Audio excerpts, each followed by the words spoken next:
Subscribe to our channel, press the bell icon and never miss an update from Latestly. Out of her shackles and on the run.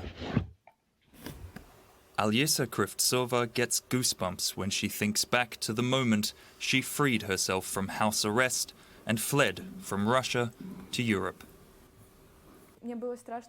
Right before I escaped, I was afraid because stupid thoughts kept coming into my head, like, what if this doesn't work and they arrest me?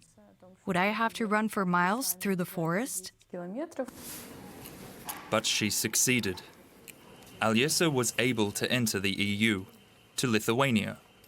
She knows if her escape attempt had failed, she would likely be in prison by now.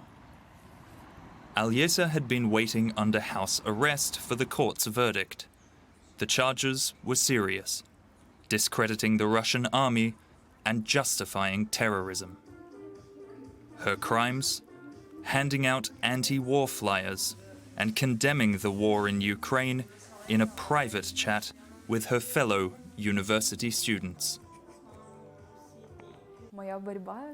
That was my protest. I chose the most harmless methods for it. Well, at least that's what I thought. I don't agree with Vladimir Putin's regime, which instigated this war against Ukrainians, who are like brothers to us. Alyesa is one of the almost 20,000 Russians who have been punished for their anti-war stance. The most prominent among them is opposition leader Vladimir Kara-Murza, who strongly criticized Putin and publicly denounced the war in Ukraine. Another Russian was sentenced to 2 years in prison because his daughter drew an anti-war picture. Like Alyesa, he also tried to flee Russia, but he was caught and arrested.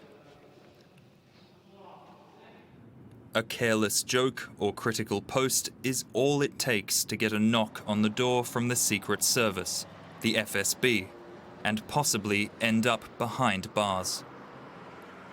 The Russian parliament has also tightened a law to make it more difficult for young men to avoid being conscripted.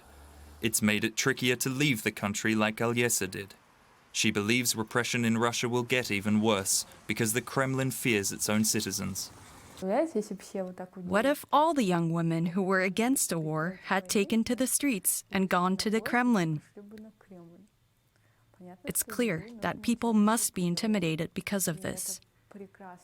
And that suits the Russian regime very well at the moment. Alyesa's dream is to become a journalist. In another, freer Russia, perhaps that wouldn't have to remain a dream.